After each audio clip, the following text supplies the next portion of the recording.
Morning dear students.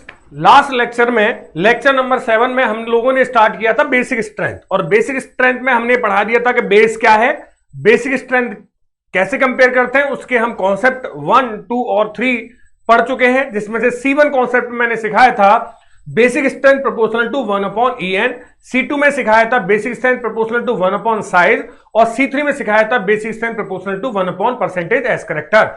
अब C4 concept की बात करेंगे, फिर उसके बाद बहुत सारे क्वेश्चन सॉल्व करेंगे बेसिक स्ट्रेंथ के ऑर्डर पर। तो चलें देखते हैं C4 कॉन्सेप्ट। देखिए मजे से, यहां पर आपके पास एक ग्रुप है NH2।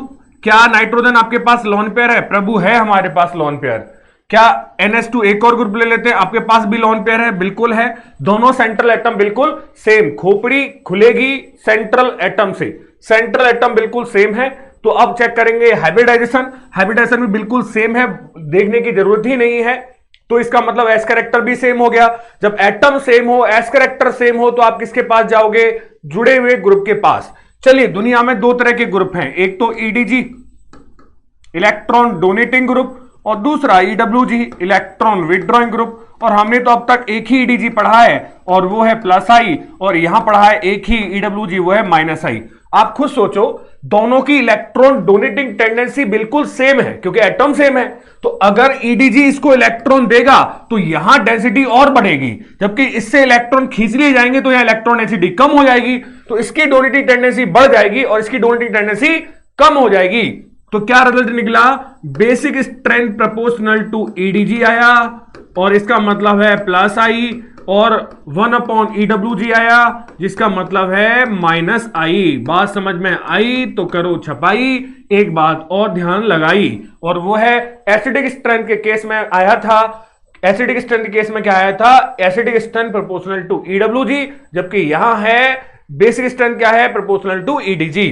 आप खुद सोचिए, मैं हूं एक, मेरे जैसा एक और है, बिल्कुल सेम नेचर है, बिल्कुल सेम नेचर है। मेरे पास 5 रुपए, उसके भी पास 5 रुपए। अगर मुझे कोई 5 रुपए और दे देता है तो मेरे पास 10 रुपए हो गए, तो मैं आगे डोनेट ज्यादा कर दूंगा क्योंकि मेरी नेचर तो उन दोनों का सेम है। बट उस बेचारे से 5 रुपए थे, दूसरा जो मेरे जैसा है उससे 3 रुपए छीन लिए, बचे कितने? 2 रुपए। तो उसकी डोनेटिंग टेंडेंसी क्या होगी? कम होगी ना, क्योंकि डेंसिटी क्या होगी इस पर? कम होगी। जब डोनेटिंग टेंडेंसी दोनों की सेम है तो आपको ध्यान में रखना है, जब एटम सेम हो जाए तो EDG ग्रुप आपकी बेसिक स्ट्रेंथ को बढ़ाते हैं और EWG ग्रुप आपकी बेसिक स्ट्रेंथ को घटाते हैं। क्या आपको फोर्थ कॉन्सेप्ट समझ में आया है? तो बताइए दोनों में से कौन अच्छा बेस हुआ? EDG वाला। डन है कहानी बेटा? सेट कर दें। अब जितने भी कॉन्सेप्ट हमने लिखे हैं, नेक्स्ट स्लाइड में मैं सभी को एक साथ लिखना चाहता हूं। पहले पॉज करिए और जल्दी से स्लाइड बनाइए, आगे की बात करते हैं। लिख दिया होगा। नेक्स्ट C4 कॉन्सेप्ट पर चलते हैं बेटा। C4 हो गया, सॉरी। अब मैं आपको ओवरऑल कॉन्सेप्ट सिखाता हूं। तो यहां पर सबसे पहले basic strength proportional to stability of conjugate acid, acid पूरा लिख देता हूं, कॉन्जुगेट एसिड। अब आप कहोगे सर कॉन्जुगेट एसिड क्या होता है? तो मैं आपके हाथ पे तोड़ दूंगा। मैंने आपको बताया था कॉन्जुगेट एसिड का मतलब है किसी भी स्पीसीज में अगर H+ जोड़ दिया जाता है तो जो बनता है उसे हम कॉन्जुगेट एसिड कहते हैं। स्टेबिलिटी ऑफ कॉन्जुगेट एसिड जितनी ज्यादा होगी उतनी बेसिक स्ट्रेंथ ज्यादा होगी। अगर वहां आपको याद हो, एसिडिक स्ट्रेंथ में H+ की कॉन्सेंट्रेशन देखते थे और यहां हम देखते हैं OH- की कॉन्सेंट्रेशन, क्योंकि बेसिक स्ट्रेंथ की एक डेफिनेशन और थी और वो था OH- डोनर। तो OH- की जितनी कॉन्सेंट्रेशन ज्यादा होगी उतनी बेसिक स्ट्रेंथ भी ज्यादा होगी।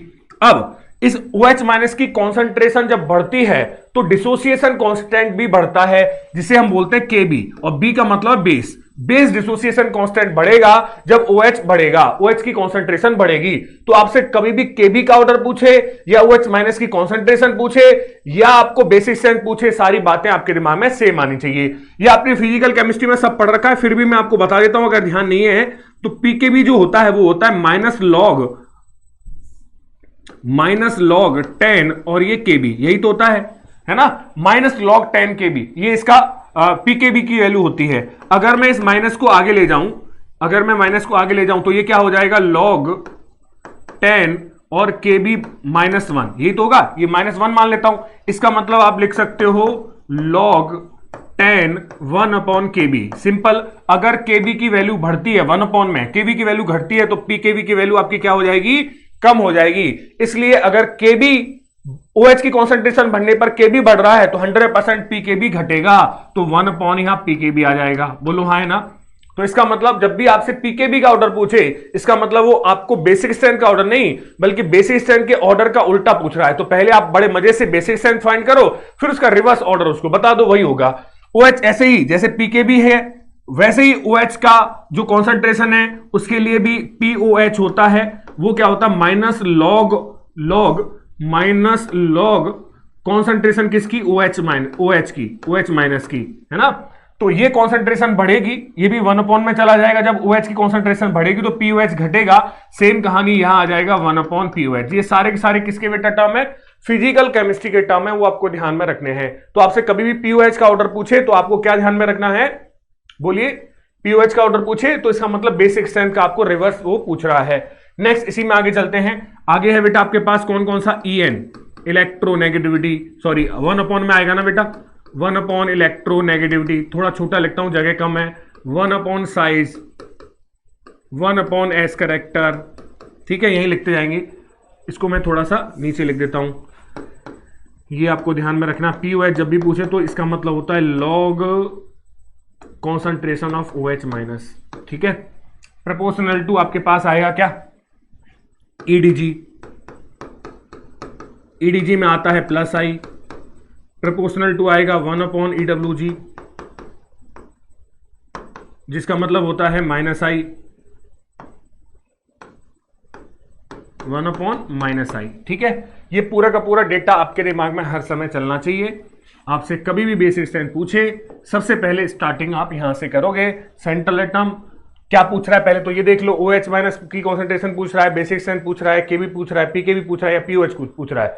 उसके अकॉर्डिंग आप ये फंडा लगाओ पहले तो बेसिक स्ट्रेंथ का, उसके अकॉर्डिंग रिवर्स करना है तो रिवर्स कर दो, नहीं करना है तो रहने दो। तो ये डेटा आपको पूरा दिमाग में रखना है। क्या पॉइंट बैठ गया, कर सकते हैं। चले क्वेश्चंस करें अब, जल्दी से पॉज करिए और जल्दी से पूरा डेटा बनाइए। बेसिक स्ट्रेंथ का सारे पॉइंट्स मैंने एक साथ लिख दिए हैं। अरे समझ में तो आ रहा है ना सबको यार, हाँ धांसू बोलो अगर समझ में आ रहा हो तो, चिल्ला के खिड़की में से, लोगों को पता लगे क्या हो गया त्राहिमाम। डन है, जिस पोजीशन में बैठे हो जरूर बोलना। चलें नेक्स्ट, फिर स्टार्ट करते हैं क्वेश्चंस। चलो देखो नेक्स्ट है बेटा, arrange the following species in the order of basic strength. In species को बेसिक स्ट्रेंथ के ऑर्डर में लिखना ही आपका क्वेश्चन है। Arrange the following species in the order of basic strength. मैं कुछ स्पीसीज कंपाउंड लिखूंगा, उनको आपको बेसिक स्ट्रेंथ के ऑर्डर में लिखना है। जैसे पहला सवाल बेटा, सवाल कुछ और नहीं है ना। चलो क्वेश्चन नंबर पहला ही शानदार टेक देते हैं।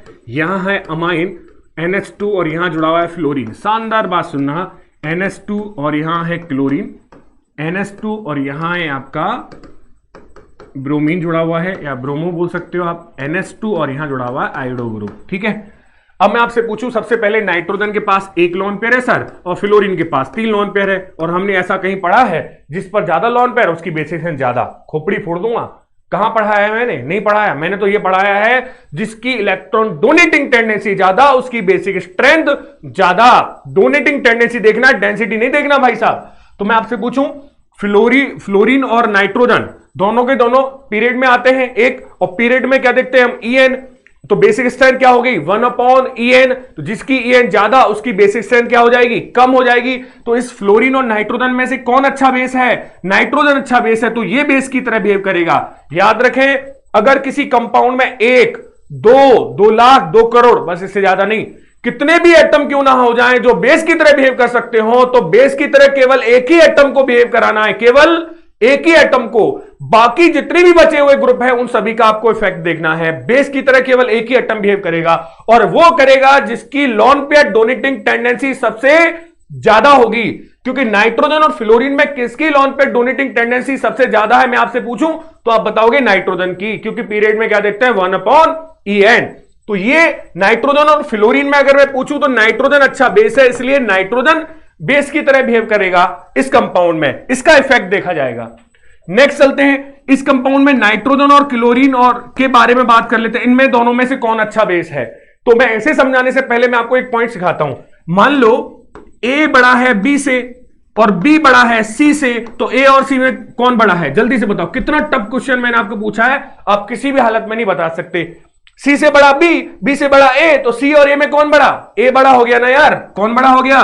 ए। बता सकते हो ऐसे सीक्वेंस में आ जाए? तो मैं आपसे पूछूं, फ्लोरीन और क्लोरीन, फ्लोरीन और क्लोरीन दोनों ग्रुप में आते हैं। ग्रुप में क्या देखते हैं बेसिक स्ट्रेंथ के लिए? साइज। जिसका साइज ज्यादा उसकी बेसिक स्ट्रेंथ कम। तो फ्लोरीन और क्लोरीन में बेसिक स्ट्रेंथ फ्लोरीन की क्या होगी?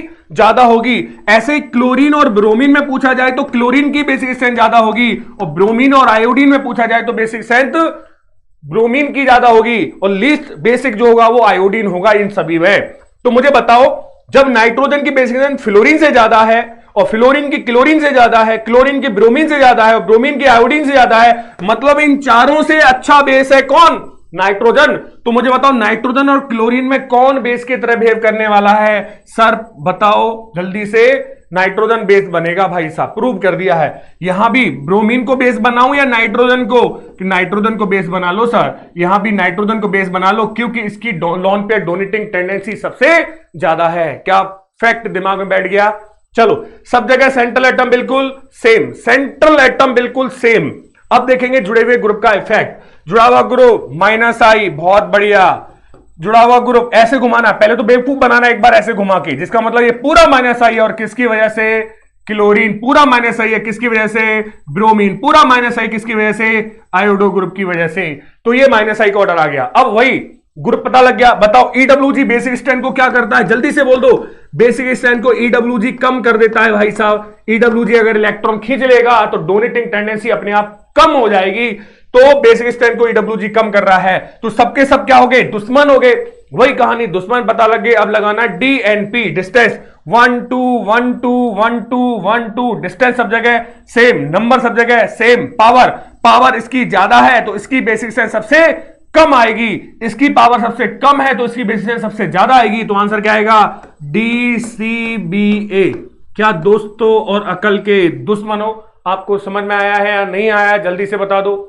पक्का सेट हो गया क्वेश्चन? अरे बोल दो। हर एक पॉइंट को मैंने एक्सप्लेन किया है, हर एक पॉइंट को। आपको सोचने की जरूरत नहीं है इसको बेस क्यों नहीं बनाया, इसको बेस क्यों बनाया, सारी बातें मैंने आपको यहां बताई हैं। फिक्स पैटर्न कभी मत भूलना। दुनिया की कोई भी सवाल आ जाए, आपका सवाल है वो GOC का। आपका सवाल है पहले सेंट्रल एटम, फिर जुड़े हुए ग्रुप का इफेक्ट, और उसके बाद DNP रूल। फिक्स है, यही लगेगा। चलें आगे क्वेश्चन नंबर 2 पर। जल्दी से पॉज करिए और जल्दी से क्वेश्चन को लिखिए। नेक्स्ट क्वेश्चन पर चलते हैं। क्वेश्चन नंबर 2 यहां आपको दिया गया है, बड़ा प्यारा सा अल्टीमेट सवाल है। ये N नाइट्रोजन है, और यहां आपके पास है कुछ इस प्रकार से नाइट्रोजन, और यहां आपके पास है कुछ इस प्रकार से नाइट्रोजन, यहां आपके पास है कुछ इस प्रकार से nitrogen. Lone pair, lone pair. Done है कहानी। सबसे पहले सेंट्रल एटम देख लो भाई साहब। सेंट्रल एटम जो वो है जो बेस की तरह बिहेव कर सकता है, तो एक ही सेंट्रल एटम है। कौन है? नाइट्रोजन है, जो बेस की तरह बिहेव कर सकता है, केवल नाइट्रोजन है। अब सेंट्रल एटम सेम हो गया तो क्या? Step by step S character देखेंगे। बताओ इसकी हाइब्रिडेशन क्या है? sp3 है सर, और इसकी हाइब्रिडेशन क्या है? sp2 है, क्योंकि एक सिग्मा, 2 सिग्मा, एक लॉन पेयर, sp2। ये भी sp2 और ये भी sp2। और आपको पता है बेसिक स्ट्रेंथ क्या होती है? Proportional to 1/% s character. इसलिए बेसिक स्ट्रेंथ सबसे ज्यादा आएगी एक ही, क्योंकि यहां एस करेक्टर कम है 25%, और यहां 33.33% है। ए बाकी सब में एस करेक्टर सेम है, तो B, C, D। क्या आपको समझ में आया किसकी वजह से आया ये आंसर? परसेंटेज एस करेक्टर की वजह से। अब है B, C और D में आपको बताना है कौन अच्छा बेस है। सेंट्रल एटम भी सेम, एस करेक्टर भी सेम, जुड़े हुए ग्रुप का इफेक्ट देखो। क्या आपको याद है मैंने कहानी बताई थी? रिंग में जितने नंबर ऑफ पाई बॉन्ड ज्यादा होंगे उतना -I रिंग में ज्यादा होगा। यहां एक ही पाई बॉन्ड है तो 1 -I, यहां 2 पाई बॉन्ड है तो 2 -I, और यहां 3 पाई बॉन्ड है तो 3 -I। और जितने -I ग्रुप होंगे ज्यादा उतनी बेसिक स्ट्रेंथ हो जाएगी कम, क्योंकि -I एक EWG ग्रुप है। तो इसकी वजह से सबसे पहले नंबर ऑफ -I 1 2 3। तो बताओ लीस्ट बेसिक कौन हो गया बेटा? D। उससे अच्छा बेस C, उससे अच्छा बेस B, और सबसे अच्छा बेस A। ओवरऑल आंसर आपका ये आ गया ABCD। क्या आपको पॉइंट समझ में आ गया है? मजेदार क्वेश्चन था, समझ चुके हो। नेक्स्ट चलें क्वेश्चन नंबर 3। जल्दी से पॉज करिए और लिखिए।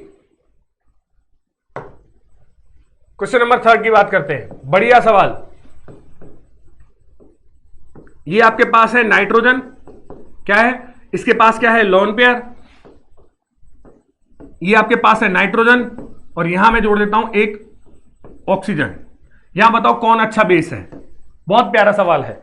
सबसे पहले आप इस कंपाउंड में जाओ, कौन सा एटम बेस की तरह बिहेव कर सकता है। ये एक ही एटम है तो यही बेस की तरह बिहेव कर सकता है। अरे यहां तो दो एटम है, दो एटम बेस की तरह बिहेव कर सकते हैं। अबे कर सकते हैं, 2 लाख कितने भी क्यों ना हो, बट एक आपको चूज करना है, और वो करना है जो इलेक्ट्रॉन डेंसिटी, जिसकी इलेक्ट्रॉन डोनेटिंग टेंडेंसी सबसे ज्यादा होती है, जिसकी इलेक्ट्रॉन दान करने की प्रवृत्ति सबसे ज्यादा होती है। नाइट्रोजन और ऑक्सीजन में नाइट्रोजन की इलेक्ट्रोनेगेटिविटी कम है, क्योंकि ये दोनों एटम पीरियड में आते हैं पीरियोडिक टेबल में। तो जब इसकी इलेक्ट्रोनेगेटिविटी कम है तो यही बेस की तरह बिहेव करेगा। अब आपको इसमें और इसमें कंपेयर करना है। पहले तो इस कंपाउंड का बेस ये है, इस कंपाउंड का बेस ये है, बाकी आपको कुछ नहीं दिखना चाहिए। मतलब चिड़िया ये है, आपकी चिड़िया की आंख। स्टार्ट करते हैं। नाइट्रोजन सेंट्रल एटम से एस करेक्टर चेक कर लो, दोनों जगह बिल्कुल मिला सेम। अब क्या देखोगे, जुड़े हुए ग्रुप का इफेक्ट। यहां पर जो इफेक्ट लग रहा है बेटा, इस ग्रुप में देख लो, कहीं भी पूरा का पूरा एल्काइल ग्रुप है, क्योंकि कार्बन हाइड्रोजन है, तो यहां से चिपक गया इसमें प्लस आई, और यहां से इसमें चिपक गया प्लस आई। क्या समझ में आई बात?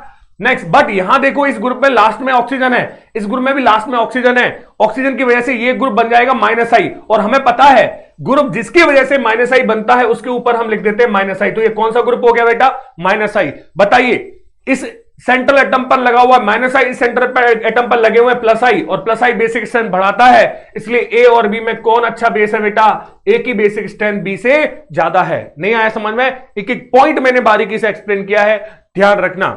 नेक्स्ट चलते हैं क्वेश्चन नंबर 4 पर। क्वेश्चन नंबर 4 देखें, अगर मैं आपसे पूछूं, आपके पास यही क्वेश्चन है, आपके पास आ गया कुछ इस प्रकार से, यहां है नाइट्रोजन, यहां है आपको इस प्रकार से, और यहां है आपके पास बहुत बेहतरीन क्वेश्चन है, ये ऑक्सीजन, और यहां है आपके पास नाइट्रोजन, और यहां मैं ले लेता हूं एक ऑक्सीजन। कुछ इस प्रकार से क्वेश्चन है। इसमें बताओ, तो इसमें तो यही एटम बेस की तरह बिहेव करेगा, यहां ये एटम बेस की तरह बिहेव करेगा, यहां दो एटम है तो नाइट्रोजन की इलेक्ट्रोनेगेटिविटी कम है तो ये बेस की तरह बिहेव करेगा। तो पहले तो वो एटम पहचान लिए जो बेस की तरह बिहेव कर रहे हैं।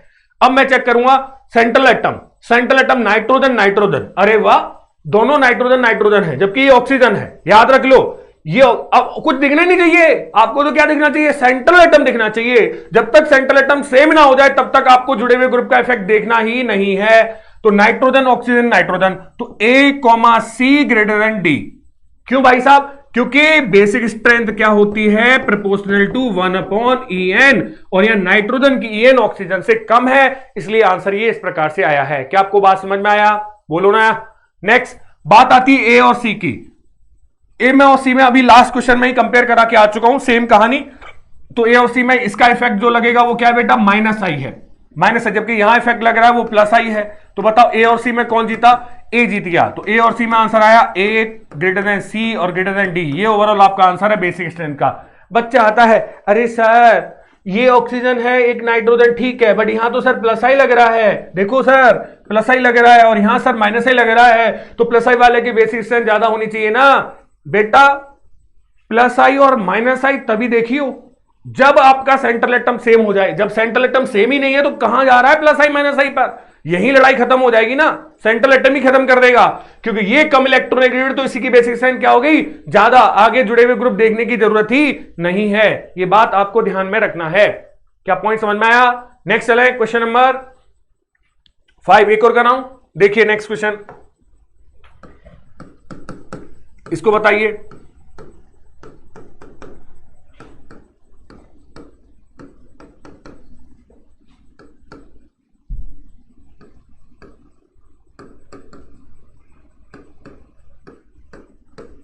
इस क्वेश्चन को आप लोगों को सॉल्व करना है, ठीक है?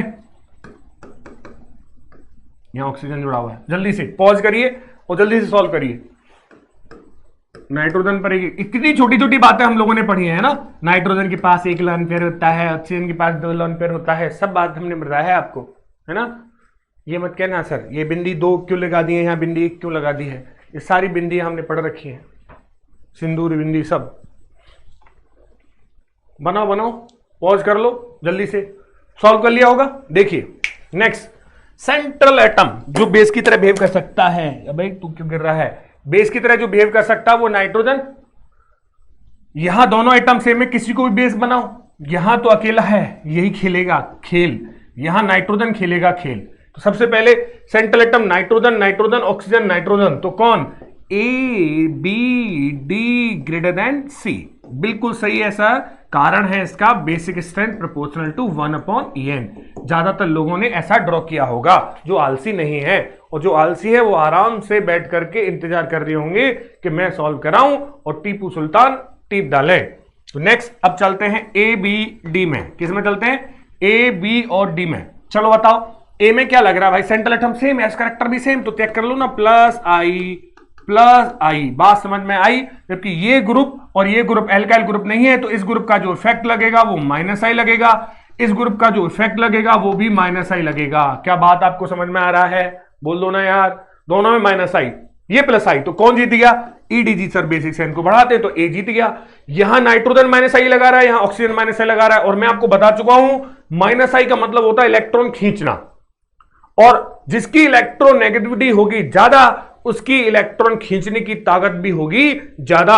तो अगर मैं आपसे पूछूं माइनस आई कौन से एटम का ज्यादा होगा, तो ऑक्सीजन एटम का माइनस आई नाइट्रोजन एटम से ज्यादा होने वाला है। तो इस केस में ऑक्सीजन का माइनस आई नाइट्रोजन से ज्यादा है, तो जहां माइनस आई ज्यादा उसकी बेसिक स्ट्रेंथ हो जाएगी कम, तो आंसर आएगा ए के बाद बी के बाद डी और डी के बाद आ जाएगा सी। क्या आपको बात समझ में आया, बहुत प्यारा और अल्टीमेट सवाल है। इस सवाल तक पहुंचने के लिए मैंने दो सवाल आपको प्रैक्टिस पहले कराए थे, ये वाला और ये वाला, जिससे ये सवाल आसानी से समझ में आपको आ जाए।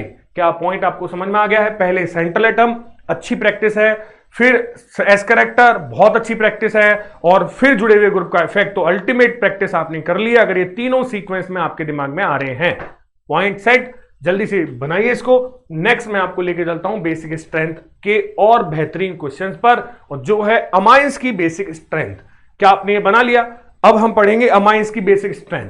क्या की अमाइंस, आपको पता है यहां भी मैंने देखो अमाइंस का एक क्वेश्चन कराया आपको, देखो यहां पे ये कराया ना, बट ये अमाइन में सभी की डिग्री 1 है, क्योंकि नाइट्रोजन केवल एक ही कार्बन से जुड़ा हुआ है, मैंने बता दिया है, ये सभी 1 डिग्री अमाइन है।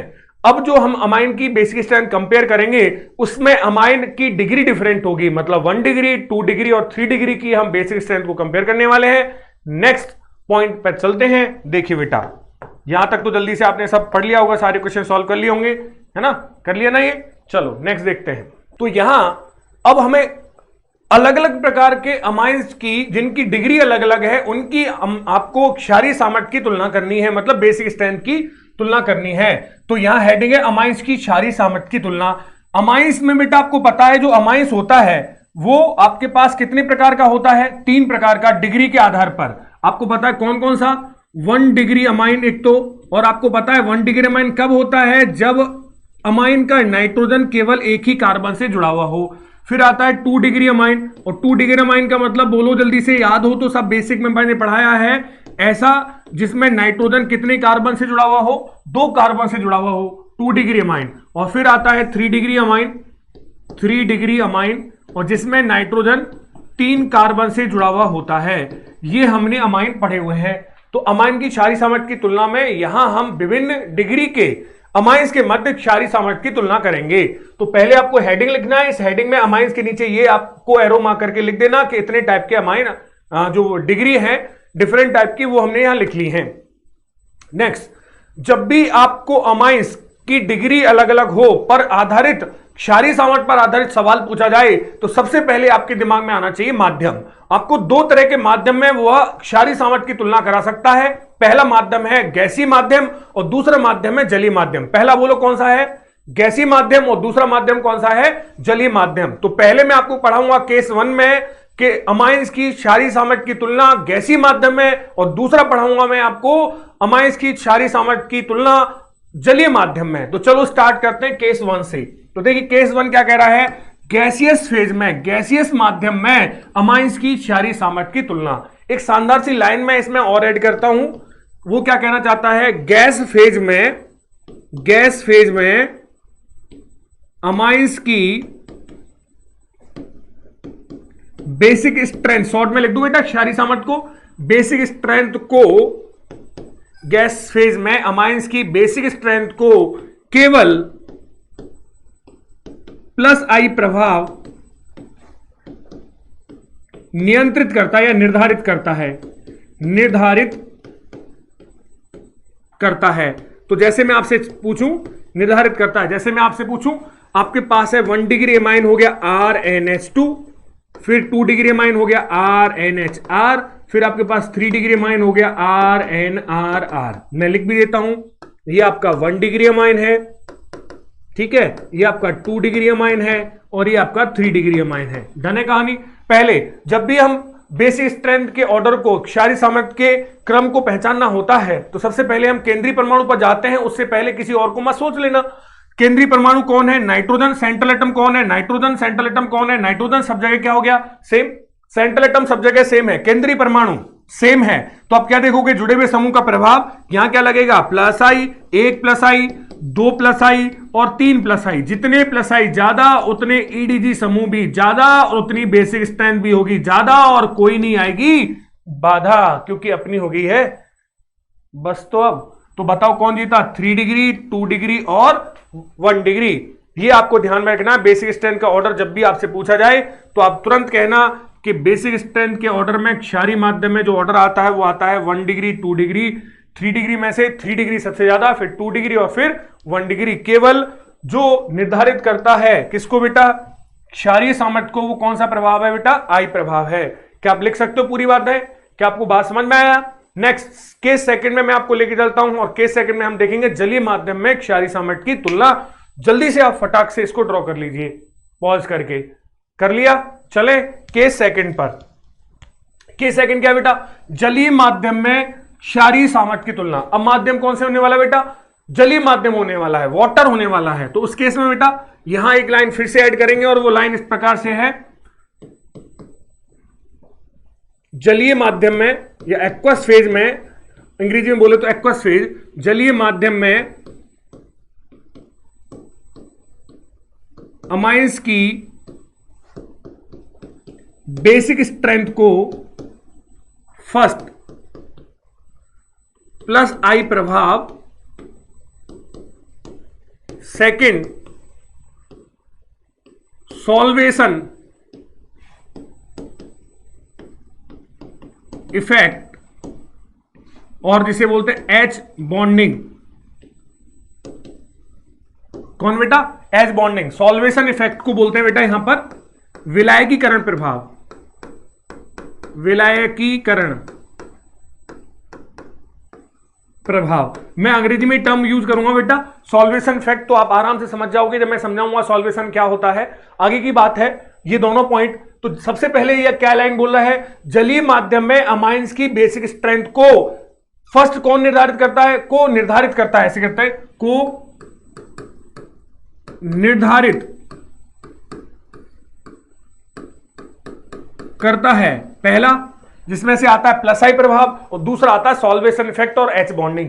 दोनों को बारी बारी से पढ़ते हैं कैसे निर्धारित करते हैं और आपको प्लस आई की वजह से क्या क्रम आता है और सॉल्वेशन की वजह से क्या क्रम आता है। तो चलो स्टार्ट करते हैं। यहां जगह बची हुई है तो फर्स्ट यही पढ़ लेते हैं और वो है प्लस आई प्रभाव के कारण, प्लस आई प्रभाव के कारण बेसिक स्ट्रेंथ का क्रम। आप अंग्रेजी में इसे ऐसे बोल सकते हो, order of basic strength due two plus I effect. Plus I effect की वजह से बेसिक स्ट्रेंथ का क्या ऑर्डर है वो हमें यहां देखना है। तो अभी भी लास्ट उसमें आप देखोगे ना, लास्ट स्लाइड में जो हमने बात की थी ये वाला ऑर्डर वो किसकी वजह से आया था? प्लस आई की वजह से ही तो था केवल। तो प्लस आई की वजह से हम ऑर्डर पहले तय कर चुके हैं और वो क्या आया है? 3 डिग्री, 2 डिग्री और 1 डिग्री। तो ये प्लस आई की वजह से तो ये ऑर्डर आया। अब नेक्स्ट बात करते हैं सॉल्वेशन इफेक्ट या विलायकीकरण प्रभाव या हाइड्रोजन बॉन्डिंग की वजह से क्या ऑर्डर आता है वो हम देखते हैं। जल्दी से आप पॉज करिए और जल्दी से इसको लिख दीजिए। लिख दिया? चले नेक्स्ट देखिए। अब देखिए सॉल्वेशन इफेक्ट की वजह से क्या इफेक्ट आता है। Order of basic strength due to solvation effect, ये आएगा ना सॉल्वेशन इफेक्ट। सॉल्वेशन इफेक्ट की वजह से हमें देखना है बेसिक स्ट्रेंथ का ऑर्डर क्या आने वाला है। ठीक है, तो चलो स्टार्ट करते हैं। सबसे पहला पॉइंट, बेसिक स्ट्रेंथ के ऑर्डर की बात कर रहा हूं मैं, किसमें? सॉल्वेशन इफेक्ट क्या वो आपको समझाता हूं, ध्यान सुनना। सबसे पहले आपके पास है ये 1 डिग्री अमाइन। बहुत बढ़िया सर, 1 डिग्री अमाइन। आपको पता है एक लाइन, जब कोई स्पीसीज H+ एक्सेप्ट करता है तो क्या बनता है? Conjugate base. Sorry conjugate acid, और ये सबके सब बेस हैं। अगर ये H प्लस एक्सेप्ट करते हैं, ये 1 डिग्री अमाइन है, H प्लस एक्सेप्ट करता है, ये H प्लस पर अटैक करता है, H प्लस एक्सेप्ट करता है, तो ये बन जाएगा R और ये NH3 पॉजिटिव, यही तो बनेगा। ऐसे ही आप यहां बनाएंगे, आपके पास है 2 डिग्री अमाइन जो बेस की तरह बिहेव करेगा, तो ये H प्लस एक्सेप्ट करेगा, H प्लस पर अटैक करेगा और बन जाएगा या RNH2 पॉजिटिव और ये R। अगर आपके पास ऐसे ही 3 डिग्री अमाइन है तो यहाँ RNR लॉन पेयर ये H प्लस पर अटैक करेगा और यहां बन जाएगा RNRRH पॉजिटिव। बोलिए स्वाहा। तो ये बेस ने H प्लस एक्सेप्ट किया, तो ये इसका कॉन्जुगेट एसिड बन गया भाई साहब, किसका? इसके बेस का। ये इसका कॉन्जुगेट एसिड बन गया है और ये इसका कॉन्जुगेट एसिड बन गया है। मैं थोड़ा सा, अगर आपकी आज्ञा हो तो इस स्ट्रक्चर को ऐसा लिखना चाहता हूं। कैसे? आज्ञा है क्या? बोलो ना। RNH और H, क्योंकि एक्वस मीडियम है। एक्वस मीडियम में पानी महाजीवन नहीं, जीवन तो होगा, महाजीवन तो अल्कोहल है ना, तो जीवन है। यहां पर ये जो H जुड़ा हुआ वो नाइट्रोजन से जुड़ा हुआ है, नाइट्रोजन से जुड़ा हुआ H हो, पड़ोस में फोन हो, तो वहां क्या हो जाती है? Hydrogen bonding. तो यहां हो जाएगी प्रभु हाइड्रोजन बॉन्डिंग, यहां भी हो जाएगी प्रभु हाइड्रोजन बॉन्डिंग और यहां भी हो जाएगी प्रभु हाइड्रोजन बॉन्डिंग। क्या आपको बात समझ में आया है? सेम कहानी अगर मैं इसको ऐसे लिखूं, इस वाले स्ट्रक्चर को भी, ये RNR और H, सेम कहानी किससे जुड़ा हुआ है प्यारे बच्चों?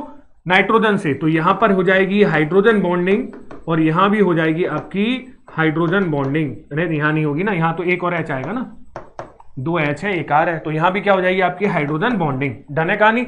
यहां जब आप देखोगे तो इसके कॉन्जुगेट एसिड में केवल इस H के साथ ही, क्योंकि R तो हाइड्रोजन बॉन्डिंग करेंगे नहीं, क्योंकि नाइट्रोजन से जुड़ा हुआ H ही करेगा, तो ये यहां पर एक ही जगह हाइड्रोजन बॉन्डिंग होगी। क्या आपको बात समझ में आया है? तो अगर मैं आपसे पूछूं, मुझे बताओ जल्दी से, यहां पर थोड़ा सा इसे ऊपर और कर लेते, यहां पर मुझे बताना, आप यहां बताइए कितनी जगह हाइड्रोजन बॉन्डिंग है? 3 जगह, यहां 2 जगह और यहां 1 जगह। हाइड्रोजन बॉन्डिंग, जितनी हाइड्रोजन बॉन्डिंग क्या है? एक अट्रैक्शन फोर्स है, जितना अट्रैक्शन फोर्स होगा ज्यादा उतनी स्टेबिलिटी होगी ज्यादा। तो इसका मतलब इन सब में सबसे ज्यादा स्टेबिलिटी कहां मिल रही है? यहां, क्योंकि हाइड्रोजन बॉन्डिंग यहां ज्यादा है। तो जितनी स्टेबिलिटी कॉन्जुगेट एसिड की ज्यादा होती है वो उतना ही स्ट्रॉन्ग बेस होता है। तो क्योंकि इसके कॉन्जुगेट एसिड में 3 हाइड्रोजन बॉन्डिंग है, जिसकी वजह से 3 अट्रैक्शन फोर्स हैं और अट्रैक्शन फोर्स की वजह से स्टेबिलिटी बढ़ेगी। जब स्टेबिलिटी बढ़ेगी तो इसके कॉन्जुगेट एसिड की स्टेबिलिटी बढ़ेगी और कॉन्जुगेट एसिड की स्टेबिलिटी बढ़ने का मतलब है इसकी बेसिक स्ट्रेंथ बढ़ेगी। तो इन तीनों में सबसे अच्छा बेस कौन सा आया है? According to solvation effect only, तो क्या आया सबसे अच्छा बेस? 1 degree amine. इसमें कम हाइड्रोजन बॉन्डिंग तो 2 डिग्री अमाइन, और इसमें सबसे कम हाइड्रोजन बॉन्डिंग तो आपका आया है 3 डिग्री अमाइन। क्या आपको समझ में आया है? अब इसमें सॉल्वेशन की इफेक्ट की वजह से आंसर आपका आएगा बेसिक स्ट्रेंथ के ऑर्डर का 1 degree amine, 2 degree amine, 3 degree amine. जबकि नेक्स्ट स्लाइड में, आप लास्ट स्लाइड में देखा था, आई इफेक्ट की वजह से 3 डिग्री, 2 डिग्री, 1 डिग्री अमाइन आपका आंसर आया था। खैर, मैं आपको एक पॉइंट और बताता हूं। यहां मैंने वर्ड लिखा है सॉल्वेशन इफेक्ट। इसका मतलब क्या है? याद रखना, किसी भी आयन, ये आपका आयन है, किसी भी आयन का या मॉलिक्यूल का सॉल्वेंट के द्वारा घेरना। देखो ये सॉल्वेंट के मॉलिक्यूल है, इन्होंने किसको? इस आयन को घेर लिया है, उसे हम सॉल्वेशन कहते हैं। Surrounding of solute by solvent molecules is known as solvation. Solute हो या कोई भी स्पीसीज हो, आयन हो, कंपाउंड हो, उसको अगर सॉल्वेंट का मॉलिक्यूल घेर लेता है उसे हम क्या बोलते हैं? सॉल्वेशन। जितनी हाइड्रोजन बॉन्डिंग ज्यादा उतना सॉल्वेशन भी होगा ज्यादा, जितनी हाइड्रोजन बॉन्डिंग कम उतना घेराव या सॉल्वेशन होगा कम, जितनी हाइड्रोजन और कम होगी हाइड्रोजन बॉन्डिंग तो उतना सॉल्वेशन होगा कम। तो मैं ऐसे बोल सकता हूं, यहां से यहां अगर आप जाओगे तो यहां पर H बॉन्डिंग हो रही है कम, एक एक अक्षर लिखूंगा तो सॉल्वेशन भी हो रहा है कम, सॉल्वेशन हो रहा है कम। जब सॉल्वेशन होगा कम तो कॉन्जुगेट एसिड की स्टेबिलिटी होगी कम, स्टेबिलिटी ऑफ कॉन्जुगेट एसिड होगी कम, और जब कॉन्जुगेट एसिड की स्टेबिलिटी कम होगी तो बेसिक स्ट्रेंथ भी हो जाएगी कम। तो ओवरऑल रिजल्ट ये निकल के आया कि बेसिक स्ट्रेंथ यहां पर क्या होगी प्यारे बच्चों? कम हो गई है। डन है कहानी। तो सबसे अच्छी बेसिक स्ट्रेंथ अगर मैं पूछूं तो क्या ऑर्डर आया यहां बेसिक स्ट्रेंथ का, मैं यहां लिख दूं आपको, अगर बोलूं तो यहां बेसिक स्ट्रेंथ का ऑर्डर आएगा कौन सा, 1 डिग्री अमाइन, 2 डिग्री अमाइन और 3 डिग्री अमाइन। ये आपका ओवरऑल बेसिक स्ट्रेंथ का ऑर्डर है अकॉर्डिंग टू सॉल्वेशन इफेक्ट। क्या आपको पूरा लॉजिक बैठ गया है? एक भी अक्षर ऐसा नहीं है जो आपको मैंने छुपाया हो, हर एक चीज का मैंने आपको एक्सप्लेनेशन यहां दिया है और देता रहूंगा पूरी ऑर्गेनिक केमिस्ट्री में। मजे से सुनते रहिए, हर एक नीट का क्वेश्चन गारंटी की बात है नोट से ही आपको मिलेगा, बट आप नोट्स को ढंग से पढ़ डालो। चाहे आप एनसीईआरटी देखना, सीट देखना, धुआंधार सॉल्व होंगी, हर एक चीज में आपको एक्सप्लेन करता हुआ जाऊंगा। तो बच्चों यहां पर अगर मैं आपसे पूछूं, ये आपका एच है,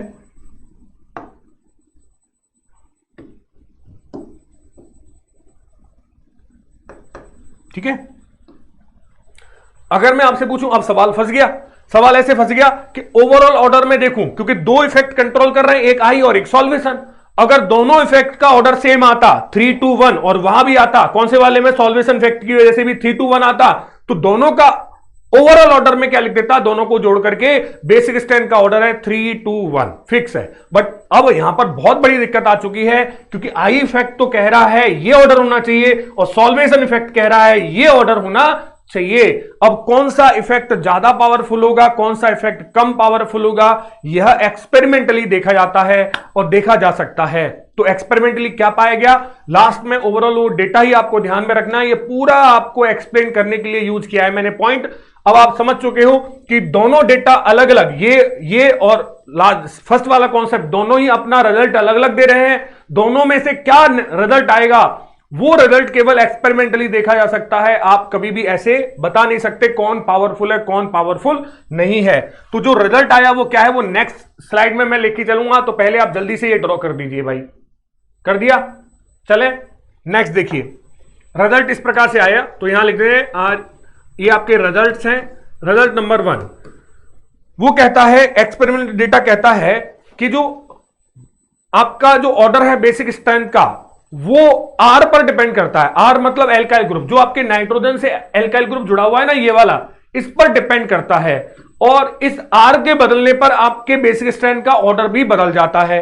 अब आर तो बहुत सारे हो सकते हैं, methyl, ethyl, propyl, butyl, pentyl. तो ये ऑर्डर कब तक ध्यान में रखूं, कैसे ध्यान में रखूं, तो अपनी एनसीईआरटी में, अपने सिलेबस में केवल 2 ही ऑर्डर आपको ध्यान में रखने हैं। एक बार याद रखना है, इफ आपका एल्काइल ग्रुप जो है वो मिथाइल हो, ये रखना है।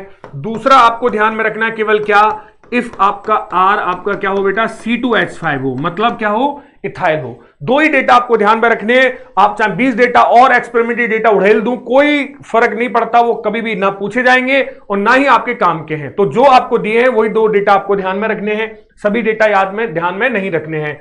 अगर आपका R एक जगह CH3, एक बार R आपका C2H5 है, तो R जब CH3 होता है अमाइंस में, तो उस केस में आपका ऑर्डर आता है 2 डिग्री अमाइन, फिर आता है 1 डिग्री अमाइन और फिर आता है आपका 3 डिग्री अमाइन। ये आपकी अमाइन की बेसिक स्ट्रेंथ है। कब, जब R आपका CH3 हो, आप ध्यान जरूर रखें।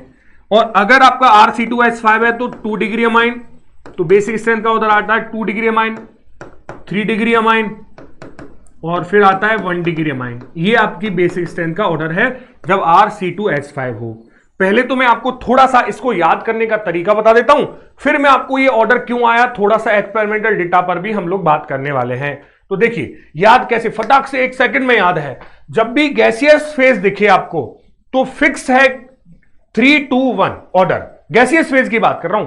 अगर एक्वस फेज जब भी दिखे सवाल में आपको, तो तुरंत सबसे पहले 2 डिग्री अमाइन को लिख देना, टिक लगा देना। 2 डिग्री अमाइन दिखते ही आप बोल देना इसकी बेसिक स्ट्रेंथ सबसे ज्यादा है।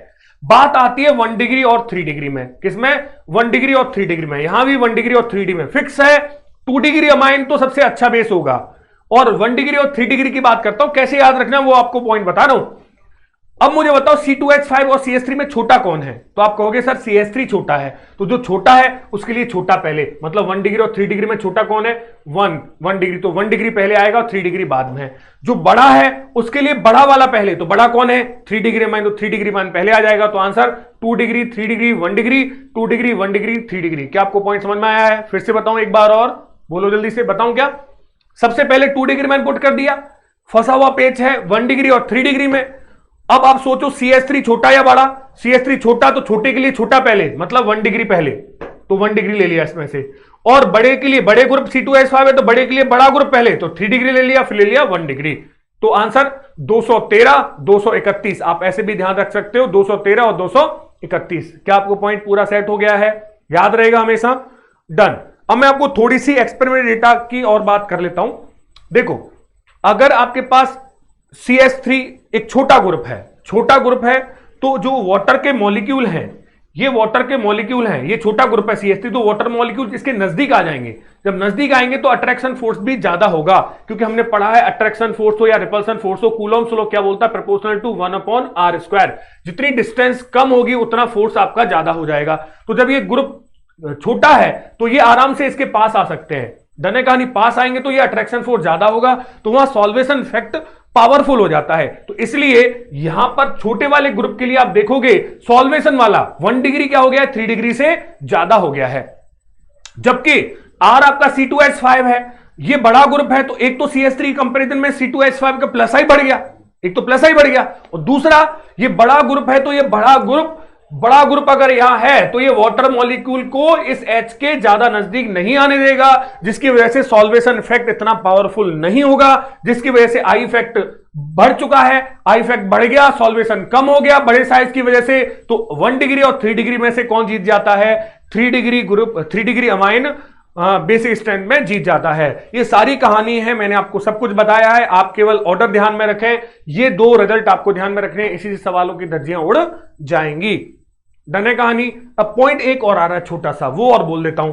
पॉइंट ऐसे है सर कि अगर मुझे एक नोट और पढ़ाना है, नोट क्या कहता है? मान लीजिए आपको पहला पॉइंट, अगर मीडियम ना दिया जाए, कुछ नहीं लिखा है, अगर उसने गैसियस फेज लिखा है तो उसके हिसाब से आंसर बता दूंगा सर, एक्वस फेज लिखा है उसके हिसाब से आंसर बता दूंगा सर। अगर मीडियम नहीं दिया जाए तो क्या करूं? तो बेटा जो यूनिवर्सल सॉल्वेंट है वो वाटर है। If medium is not given then consider water as a medium. ये लाइन जरूर ऐड कर देना। एक्वस मीडियम लेकर के आपको आंसर बताना है। कौन सा मीडियम मान करके? एक्वस मीडियम मान करके आपको आंसर बताना है। क्या आपको पॉइंट समझ में आया? पूरा का पूरा सेट है। नेक्स्ट सेकेंड पॉइंट, ये आपका पास RNH2 मतलब R मतलब एल्काइल ग्रुप, ये क्या है आपका? एल्काइल ग्रुप जुड़ा हुआ हो, और ये कौन सा अमाइन है? 1 डिग्री अमाइन एल्काइल ग्रुप हो, RNH, RNR, ये सबके सब क्या है बेटा? 2 degree amine, 1 degree amine, 3 degree amine. Always have more basic strength than ammonia. Ammonia क्या होता है बेटा? NH3। इनकी सभी की बेसिक स्ट्रेंथ इस अमोनिया से ज्यादा होती है, क्योंकि इन सभी में प्लस आई इफेक्ट लगा हुआ है, जबकि ऐसा यहां कोई प्लस आई इफेक्ट नहीं है। आप ध्यान में रखें, इन ऑल मीडियम्स, सभी मीडियम्स में अभी आपसे पूछा जाए तो आप जल्दी से कह देना अमोनिया और 1 डिग्री, 2 डिग्री, 3 डिग्री अमाइंस में कौन अच्छा बेस है, तो आप तुरंत कहोगे 1 डिग्री, 2 डिग्री, 3 डिग्री अमाइंस की बेसिक स्ट्रेंथ अमोनिया से ज्यादा होती है। ये पॉइंट आपको ध्यान में रखने हैं। पॉइंट एकदम क्लियर है, सटासट। एक क्वेश्चन करते हैं शानदार सा, फिर आगे की बात करते हैं। तो देखो क्वेश्चन, जैसे एक छोटा सा क्वेश्चन ले लेता हूं। CH3NH2,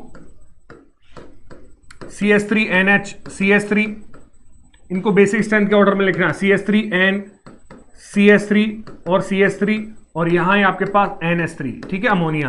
तो सबसे पहले ये आपका 1 डिग्री अमाइन, तो पहले आप बताइए इसमें गैस फेज में, तो गैस फेज में तो कोई टेंशन नहीं है। सबसे ज्यादा क्या आएगा? 3 डिग्री, 2 डिग्री, 1 डिग्री, और सबसे लास्ट में चाहे कोई भी मीडियम हो, अमोनिया की बेसिस सबसे कम होती है, तो ये आंसर आ गया। सेकंड एक्वस फेज में, भाई साहब और क्या बताऊं? एक्वस फेज में बताओ, एक्वस फेज में 2 डिग्री अमाइन की बेसिस सबसे ज्यादा होती है, तो 2 डिग्री आ गया। डन है कहानी। 3 डिग्री और 1 डिग्री में से कौन पहले आएगा? तो एल्काइल ग्रुप चेक कर लो, छोटा एल्काइल ग्रुप है तो छोटा पहले, तो ये 3 डिग्री, और उसके बाद आ गया अमोनिया। ये इसका ऑर्डर आ गया। क्या आपको पॉइंट समझ में आया? अगर यहां C2H5 होता तो ये ऑर्डर तो सेम रहता, बट इस केस में क्या हो जाता बेटा? 2 डिग्री के बाद 3 डिग्री आता, और 3 डिग्री के बाद 1 डिग्री आता, और अमोनिया उसी जगह पर रहता। तो यहां आपका पूरा का पूरा बेसिक स्ट्रेंथ का एक एक पॉइंट मैंने आपको पढ़ा दिया है। अब हमने यहां पढ़ लिया है इंडक्टिव इफेक्ट क्या है, कितने टाइप का है, कैसे पहचानते हैं, प्लस आई कौन है, माइनस आई कौन है, किसकी पावर ज्यादा, किसकी पावर कम है, क्या एप्लीकेशंस है, इंटरमीडिएट्स क्या है, कितने टाइप्स के होते हैं, कार्बोकेटाइन कैसे बनता है, फ्री रेडिकल कैसे बनता है, सारी बातें पढ़ी। फिर इंटरमीडिएट की स्टेबिलिटी कंपेयर की, फिर एसिड क्या होते हैं, एसिड स्ट्रेंथ क्या होती है, एसिड स्ट्रेंथ को कैसे कंपेयर करते हैं, उस पर बेस्ड सवाल, बेस क्या है, बेसिक स्ट्रेंथ क्या है, बेसिक स्ट्रेंथ कैसे कंपेयर करते हैं, उस पर बेस्ड सवाल, और अमाइंस के सवाल मैंने सवाल करवा दिए। यहां आपका इंडक्टिव फैक्ट से रिलेटेड सारी बातें कंप्लीट होती हैं। नेक्स्ट क्लास में मैं स्टार्ट करूंगा रेजोनेंस, वेरी इंपॉर्टेंट पॉइंट। एक बार लास्ट में बोलिए धांसू, अगर समझ में आ गया तो जरूर जरूर। डन है कहानी? चले नेक्स्ट क्लास में पढ़ते हैं resonance. Thank you very much, God bless you.